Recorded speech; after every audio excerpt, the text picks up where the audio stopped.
Bismillahirrahmanirrahim. Assalamu alaikum. Students, hope all of you are fine. Today, Bismillahirrahmanirrahim. Assalamu alaikum. Students, उम्मीद आप सब ठीक होंगे.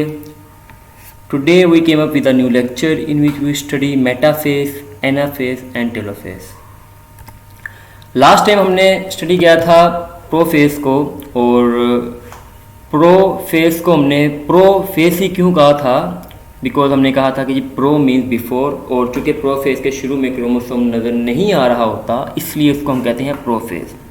तो इसी तरह metaphase, Meta means in between, तो इसका भी नाम इसलिए है बिकॉज इस फेज में क्या होगा, क्रोमोसोम सेंटर में इकट्ठे हो जाएंगे, इसलिए इसको इन बिटवीन, दरमियान में आ जाएंगे. अब यहाँ पर क्वेश्चन ये है कि ये दरमियान में कैसे आते हैं. कहते हैं जो नंबर ऑफ माइक्रोट्यूब्यूल्स हैं जो कि काइनेटोकोर के साथ जाके अटैच हुए हैं क्रोमोसोम के, ये वेरी करते हैं स्पीशीज टू स्पीशीज में भी. अगर यीस्ट की बात करें तो सिर्फ एक हो, और अगर हम बात करें मैमल्स की तो ये 40 तक से ज़्यादा भी हो सकते हैं.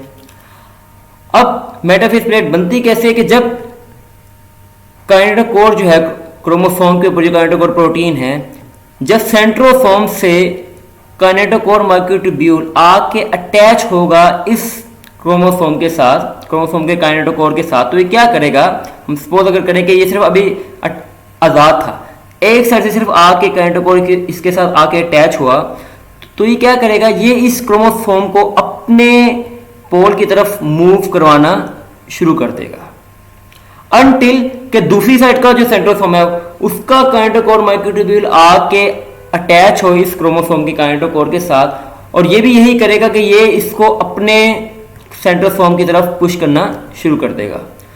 अब क्या होगा, एक टग ऑफ वॉर शुरू हो जाएगी.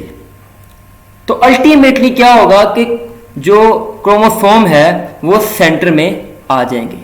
Same goes with all other chromosome. तो क्या होगा, एट द एंड के मेटाफेज प्लेट बन जाएगी, और ये सिर्फ एक जो है ना इमेजिनरी प्लेट है, ठीक है ना.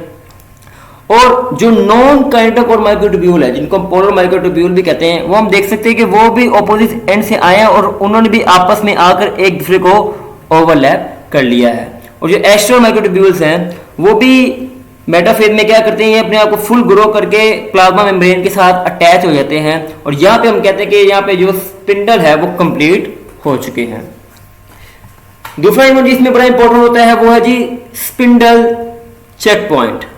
अब चेक पॉइंट क्या करता है कि हमने शुरू में जो है ना वो पहले लेक्चर में स्टडी किया था चेक पॉइंट का, क्या कि इसमें सिर्फ चेक ये करना है कि जिस स्टेज से गुजर के जो एक स्टेज होगी सेल साइकिल में वो इधर कंप्लीट हुई है कि नहीं हुई. तो यहां पर ये चेक करना है कि स्पिंडल जो है वो इधर हर क्रोमोसोम के साथ अटैच हो चुके हैं, प्रॉपर्ली अटैच हो गए हैं. जो नॉन काइनेटोकोर है वो प्रॉपर्ली अटैच हो गए हैं, क्योंकि इस अगले फेज एनाफेज में इन्होंने सेपरेट होना है. तो ये तमाम लॉगमार्क को यहाँ पे कंप्लीटली चेक किया जाता है. तो स्पिंडल चेक पॉइंट, ठीक है, इसको मेटाफेज चेक पॉइंट भी कहते हैं. तो नेक्स्ट स्टेज क्या है, एनाफेज. अब एना मीन्स बैक अगेन. इसको बैक अगेन इसलिए कहा गया बिकॉज इसमें क्रोमोसोम ने अपने जहां से वो आए थे जिस तरफ से उस पोल की तरफ उन्होंने वापस मूव करना है, तो दैट्स इसको हम कहते हैं जी बैक अगेन. अब इसमें क्या होता है कि काइनेटोकोर माइक्रोट्यूब्यूल जो कि अभी मैंने पीछे मेटाफेज में पढ़ा कि वो इस सिस्टर क्रोमोटिड के साथ दोनों साइड से अटैच थे, दोनों ने क्या किया, अपने अपने पोल की तरफ मूव करना शुरू कर दिया, और क्या होगा कि जो सिस्टर क्रोमोटिड थे वो अलग हो गए. उसके साथ साथ ये जो पोलर माइक्रोट्यूब्यूल है, नॉन काइनेटोकोर माइक्रोट्यूब्यूल, ये क्या करेंगे, ये अपने इस ओवरलैपिंग पॉइंट से जो है ना यहाँ पर ओवरलैपिंग को इंक्रीज करेंगे और अपनी लेंथ को भी इंक्रीज करेंगे. जब इनकी लेंथ इंक्रीज होगी और इन काइनेटोकोर की लेंथ जो है ना डिक्रीज होगी, तो क्या होगा, अल्टीमेटली क्रोमोसोम सेपरेट होकर अपने अपने पोल की तरफ मूव कर जाएंगे. अब यहां पर भी कि किस तरह ये सारा प्रोसेस हुआ, कि किस तरह सिस्टर क्रोमैटिड अलग हुए और किस तरह अपने पोल की तरफ मूव किए. तो कहते हैं कि क्या होता है कि कोहेजन प्रोटीन जो है ना उन्होंने बेसिकली आपस में सिस्टर क्रोमैटिड को जोड़ा हुआ होता है. तो एक एंजाइम आता है जी सेपरेट एंजाइम, ये क्या करता है कि ये सिस्टर क्रोमैटिड को में कोहेजन प्रोटीन को डिसॉल्व करता है और सिस्टर क्रोमैटिड को अलग अलग कर देता है. तो फिर दूसरी बात कि काइनेटोकोर माइक्रोट्यूब्यूल ये किस तरह जो है ना अपने पोल की तरफ मूव करते हैं. तो इसमें कहते हैं रिसर्चर्स ने जब इसको डिटेल में स्टडी किया तो उन्होंने देखा कि ये माइक्रोट्यूब्यूलिन प्रोटीन जो है ना वो अटैच होती है काइनेटोकोर के पॉइंट पर, ये क्या करती है कि ये क्रोमोसोम के साथ अटैच होकर इसको रील करवाती है माइक्रोट्यूब्यूल पर।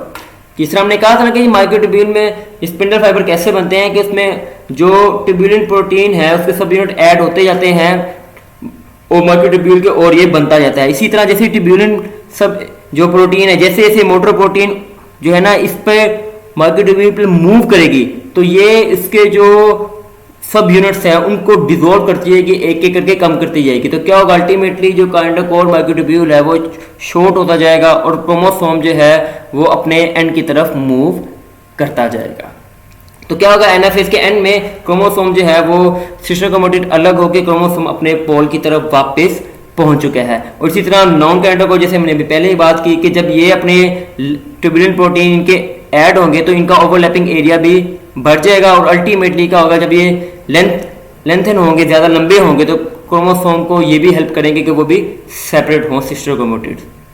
आखिरी फेज इसका क्या है जी, टेलोफेज। टेलोफेज को हम कहते हैं जी एंड फेज। अब इसमें क्या होगा, in telophase the cell is nearly done dividing, ये सेल तकरीबन डिवाइड हो चुका है। हमने यहाँ पे कह सकते हैं कि जो देख सकते हैं कि यहाँ पर ये प्रोफेज का उलट हो रहा है कि इसमें न्यूक्लियर मेम्ब्रेन दोबारा बन रही है, न्यूक्लियोलस रीअपीयर हो रहा है, स्पिंडल फाइबर जो है जो पहले बने थे वो डिसअपीयर होना शुरू हो गए, क्रोमोसोम जो है वो भी डीकोडेंस होना शुरू हो गया है। तो यहाँ पे हम देख सकते हैं कि जो सेल का प्रोफेज के शुरू में था वो स्टेज दोबारा आ रही है और हम कह सकते हैं कि न्यूक्लियस डिवाइड यहाँ पर हो चुका है। अब क्या होगा कि ये स्टेज खत्म होगी और नेक्स्ट स्टेज शुरू होगी, वो है जी साइटोकिनेसिस, जिसमें सेल डिवाइड होगा। तो मुझे यहाँ अगर कोई बात समझ नहीं आई तो you can ask in the comment section. अगर बेटा वीडियो अच्छी लगे तो इस चैनल को सब्सक्राइब और लाइक जरूर कीजिए। Thank you so much. Allah Hafiz.